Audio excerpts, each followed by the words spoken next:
오늘은 제가 지금 그 농촌 체류형 쉼터에 관련된 질문을 굉장히 많이 받기도 하고, 그리고 저도 굉장히 관심 있는 부분이기도 하고, 그래서 이 부분에 있어서 제가 생각하고 있는 부분과 지금 이제 하반기 기재부에서 발표한 경제 정책들 이거에 대해서 조금 말씀드리려고 하는데, 내용이 조금 뭐 디테일하게 들어가다 보면 조금 길어질 수도 있을 것 같아요. 근데 워낙에 관심 가지고 계신 분들이 많으시고, 그리고 실질적으로 귀농 귀촌을 하기 전에 그러니까 농촌 체험을 하시려고 하시는 분들이 꽤 되시죠. 임영상으로 따져봤을 때 그러니까 농막을 규제해 가지고 불법적인 건축물을 만들지 않는다라는 얘기는 뭐 국가 정책에 있어서는 뭐 나쁘진 않다고 봐요. 하지만 그런 것들이 얼마나 정책적으로 도움이 되느냐, 이런 것들은 이제 문제가 있죠. 그래서 지금 이제 2024년 7월 3일부로, 하반기 경제 정책에 대해서 나온 것들, 기재부에서 말한 걸로 따져보면, 이제 체류형 쉼터를 어떻게 하겠다, 이렇게 했는데, 지금 유튜브나 내지는 뭐 블로그나 이런 포스트들을 많이 보면, 중구난방식으로 막 확대 해석된 것들도 있고, 그리고 정확하지 않은 정보들도 나오는 것 같고, 뭐 이런 것들이 있어서 조금은 뭐 그래도 실질적으로 어떻게까지 되고 있는 건지를 말씀을 드려야 되지 않을까 싶어요. 그래서 그게 이제 그런 내용이 왜 나왔느냐를 한번 살펴봐야 되는데, 작년 이제 5월이죠. 작년 5월에 불법 농막에 대해서 아주 엄정하게 관리를 하겠다라고 이제 나왔고, 이 내용을 보면 대충 뭐 이런 거예요. 그러니까 농막을 농막처럼 안 쓰고 말 그대로 별장처럼 쓰고 있으니 여기서는 일시 휴식을 벗어나는 행위를 아예 못하게 하고, 그러니까 취침이나 숙박, 뭐 여가시설 활동들을 아예 못하게 했다. 뭐 이렇게 해서 이제 출발이 됐고요. 이게 출발이 되고 나서 농지법 시행 규칙이 발표가 돼 버렸어요. 일부 개정을 하겠다라고 해서, 이게 이제 어떤 것들이냐면 농지를 훼손하고 있다. 그리고 지금 뭐 불법으로 뭐 데크나 이런 부속물들을 막 만들고 있다. 뭐 이런 말들을 많이 했고, 그리고 뭐 실질적으로 그렇게 되어 있는 부분도 있어요. 불법은 뭐 분명히 불법이니까, 그러니까 별장처럼 지어놓고 이러신 분들은 뭐 법적으로 따지면 그러시면 안 되죠. 그러니까 농사를 하기 위한, 뭐 내지는 농사를 경험하기 위한 이런 농막으로 사용하시는 거는 뭐 저도 지지를 하는 편인데, 그냥 뭐 별장처럼 막 마구잡이로 확대하고 이러시는 분들이 많이 늘어나다 보니까 이런 제도들이 생긴 거고, 이게 지금 이제 작년에 발표된 거에는 뭐 크기에 농막 크기까지 제한을 해버리겠다. 뭐 660제곱미터, 그러니까 우리가 흔히 말하는 200평이죠. 200평 이상 되는 뭐 이런 것들은 뭐 조금 더 크게, 뭐 내지는 그 아래는 조금 더 작게, 뭐 이런 얘기들이 있었다 보니까 난리가 났었어요. 이렇게 뭐 제도가 생기고 나서, 그러면 뭐 사람이 서 있지도 못하는 공간에 농기구밖에 못 놓고 우리는 뭐 그럼 똥 싸고 싶으면 차 타고 나가가지고 휴게소에 싸고, 아니면 막 별의별 얘기가 다 있었죠. 그래서 이제 발표된 게, 그러니까 농림축산산업식품부에서 좀 내려놓은 거죠. 그러니까 반발도 되게 심하고, 그리고 이제 정책적으로 문제가 있다. 그래서 이제 이번 하반기에 확정돼서 발표가 나온 거고, 그거는 이제 올 전반기부터도 얘기 나왔었죠. 농막을 이렇게 하겠다. 뭐 내지는 체류형 쉼터를 만들겠다. 그래서 이제 발표가 나서 여기저기서 이제 얘기가 나오는 상황인 거예요. 그래서 저도 제 블로그에 이렇게 포스팅을 7월 언제죠? 7월 5일날 제가 12시쯤에 이제 포스팅을 한번 했었네요. 이게 뭐냐면, 많은 내용이 있는 게 아니고 실질적으로 이렇게 네 줄이에요. 네 줄. 요 위에 이제 1번은 농어촌 민박. 그러니까 쉽게 말해서 지금 현재 펜션으로 이렇게 운영하시는 분들의 크기가 너무 작으니 이건 지자체 자율에 의해서 조금 확대를 할 수 있도록 이렇게 뭐 조율을 좀 해주겠다. 이런 게 이제 발표가 된 거고,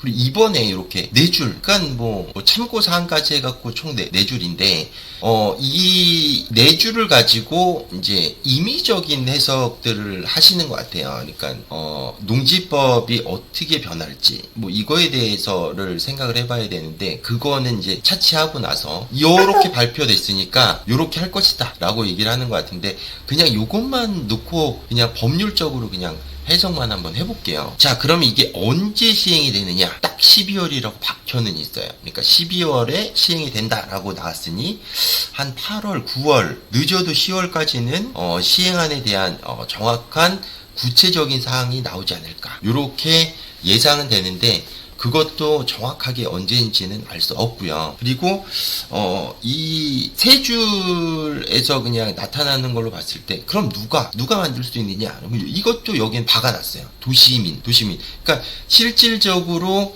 대도시에 사는 사람들이 지방에 토지를 사서 농지 전용 허가 없이, 그러니까 지금 이제 이게 국내 관광 유도를 위한 제도잖아요. 그러니까 도시민이 주말 체험 영농 확산 위해서 본인 소유 등의 농지, 그러니까 본인 소유의 농지가 아니고 본인 소유 등의 농지니 임대를 해도 될 수 있다라는 이게 이제 보여지는 거고요. 농지 전용 허가 절차 없이, 그러니까 농지 전용비를 낼 필요 없고 가설 건축물로 건축을 할 수 있고, 그러니까 법적인 제재는 거론하지 않겠다. 단 크기는 임시 숙소로 하되 크기는 33제곱미터, 우리가 흔히 말하는 연면적으로 따진다면 한 10평 요 정도가 된다고 이제 생각을 하겠죠. 그리고 허용된다. 그리고 화재, 재난 등에 대비한 최소한의 안전 확보 및 인근 영농 피해 방지 등을 위한 요건을 부여를 한다. 요거는 이제 어떤 거냐면 약간 그 건축법이나 주택법을 그래도 가설 건축물이지만 지금 적용은 하겠다. 그러니까 소화기를 설치하든지 아니면 누전에 관련된 걸 하든지 이런 것들을 한다는 내용이 될 것 같아요. 그러니까 실질적으로 정확하게 이런저런 내용이 다 포함되어 있지 않기 때문에 이게 어떻게 변화될지는 발표가 나야 알 수 있다.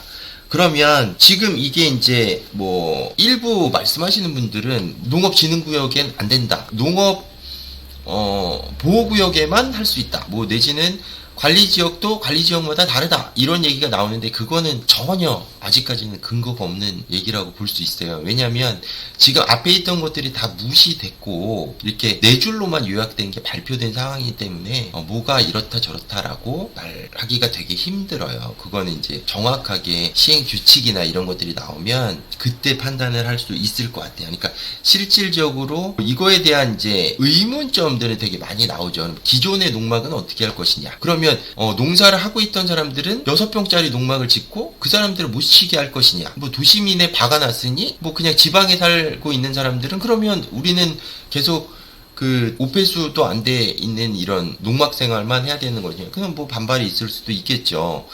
그리고 이제 토지 크기도 몇 제곱미터 이상으로 할 것이냐, 그 이하로 할 것이냐, 이런 것들도 아직 확정이 안 돼 있는 상황이다 보니까 이거는 아직까지 어떻게 되겠다, 내지는 이렇게 될 것이다 라고만 말을 해야지 이럽니다 저럽니다 라고 할 수가 없는 상황이에요. 그러니까 지금 농어촌 관련된 거는 농림축산식품부 여기서 이제 법을 이제 개정을 하고 이렇게 하는데 또 이제 산지에 관련된 어떤 분들은 또 그 얘기를 하시더라고요.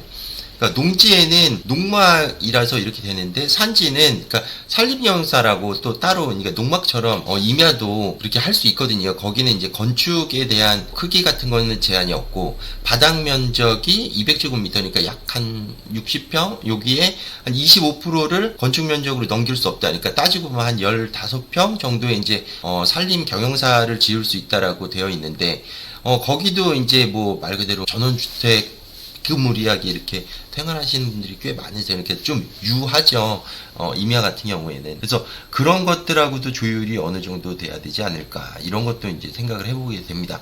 그럼 지금 이제 가설 건축물로 건축을 하게 될 거예요. 그러니까 가설 건축물에 대한 것들이 이렇게 어느 정도로 보면 허가 사항은 아닐 것이고 축소 그 신고 사항이 되지 않을까. 가설 건축물에 관련된 거는 임시 숙소나 임시 창고나 임시 사무소나 이런 게 이제 지금 현재도 신고로 이렇게 할 수 있다라고 되어 있어요. 그러니까 이런 부분에서 조금 더 확장이 되지 않을까. 그런 부분에 있어서 농어업용 고정실, 온실이나 간이 작업장이나 가축 양육실이나 여기에 또 다른 농촌 체험형 숙박시설 이렇게 해가지고 나오지 않을까 이렇게 예상은 되고요. 그러면 제일 중요한 거죠. 그러면 어떻게 준비를 해야 되는 것이냐. 지금 막 발빠르게 움직이시는 분들이 굉장히 많으실 거예요. 그러니까 농막을 제조하는 업체들, 그리고 소형 주택을 하시는 분들, 그리고 이제 요즘에는 모듈러 주택을 하시는 분들도 되게 많이 긴장을 하시고 계신 것 같아요. 뭐 저도 이제 법인을 하나 가지고 있고 뭐 토지가 어떻게 변할지 모르겠으나 토지를 분할을 하고 농촌 체류형 쉼터를 만들 수 있다라는 게 확실하게 이제 발표가 되면 이제 10평짜리 디자인을 가지고 모듈러로 갈 것이냐 아니면 현장 건축을 할 것이냐. 그러니까 모듈러를 제가 이제 뭐 콕 집어서 얘기하는 건 아니지만 실질적으로 모듈러 하시는 분들이 지금 기초나 이런 것들이 많이 이제 현장 건축으로 많이 넘어가신 게 현실이에요. 왜냐하면 이동 중에 크랙이 가거나 뭐 단열층 깨져버리거나 이런 것들이 있기 때문에 현장 건축을 많이 하시는데 10평짜리 짓게 되면 컨테이너를 갖다 놓는 분들보다 단열이나 이런 거에 좀 신경을 쓰시지 않을까. 좀 더 이쁘고 10평 정도면 제가 봤을 때 뭐 2층짜리로 진다면 14평에서 뭐 한 16평까지도 나올 수 있는 이 정도 사이즈가 되기 때문에 그런 것들도 저는 이제 조심스럽게 준비를 하고 있는 과정이긴 합니다.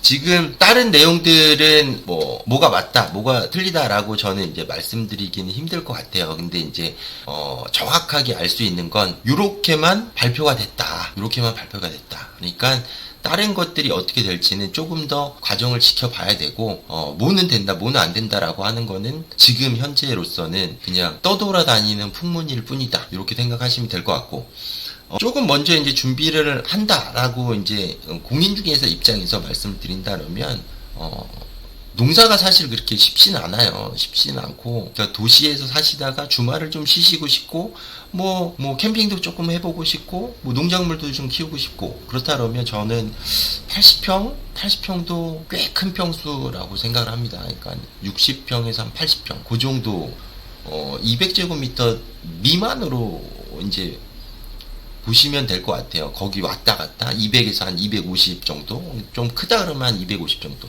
그 정도 땅을 미리 이렇게 준비를 하시는 게 제가 봤을 때는 가장 현명하지 않을까. 그리고 기왕이면 농림지역 토지보다는 그래도 나중에 또 집을 지으실 수도 있으니까 관리지역의 토지를 구입을 하시는 게 좋지 않을까. 그리고 이제 조금 더 여유가 되신다 그러면 주택연금처럼 농지연금이나 이런 것들이 있거든요. 그러니까 그런 것들을 만약에 준비를 하신다면 그럴 때 농림지역의 농지를 이렇게 구매하시는 것도 괜찮지 않으실까 이렇게 생각을 합니다. 지금까지는 뭐 사실 크게 뭐 토지가 어떻게 된다 뭐 내지는 뭐 농촌 체류형 쉼터가 어떻게 된다라는 건 발표난 상황은 아니에요. 우리가 그냥 예상할 수 있는 것 뿐이고 그 부분에 있어서 이제 미리 준비하면 조금 더 도움이 되지 않을까라고 생각을 하는 거고요.